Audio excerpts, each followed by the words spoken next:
30. The use of this power depends upon attention. The degree of attention determines our capacity for the acquirement of knowledge, which is another name for power. 31. Attention has been held to be the distinguishing mark of genius. The cultivation of attention depends upon practice. 32. The incentive of attention is interest. The greater the interest, the greater the attention. The greater the attention, the greater the interest. Action and reaction. Begin by paying attention. Before long, you will have aroused interest. This interest will attract more attention, and this attention will produce more interest, and so on. This practice will enable you to cultivate the power of attention. 33. This week, concentrate upon your power to create. Seek insight, perception. Try to find a logical basis for the faith which is in you. Let the thought dwell on the fact that the physical man lives and moves and has his being in the sustainer of all organic life, air, that he must breathe to live. Then let the thought rest on the fact that the spiritual man also lives and moves and has his being in similar but subtler energy upon which he must depend for life, and that as in the physical world, no life assumes form until after a seed is sown, and no higher fruit than that of the parent stock can be produced.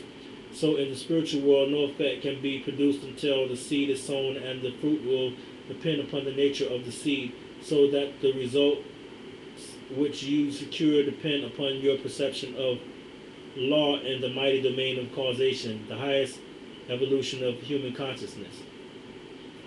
Quote, there is no thought in my mind, but it quickly tends to convert itself into a power and organizes a huge instrumentality of means. Emerson.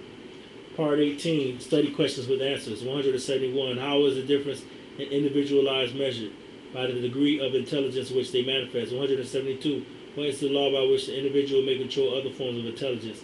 The recognition of the self as an individualization of the universal intelligence. 173. Where does creative power originate in the universe? 174. How does the universal create form by means of the individual?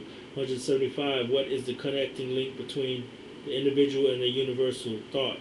176. What is the principle by which the means of existence is carried into effect? The law of love. 177. How is the principle brought into expression by the law of growth? 178. Upon what condition does the law of growth depend? Upon reciprocal action. The individual is complete at all times, and this makes it possible to receive only as we give. 179. What is it that we give? Thought. 180. What do we receive?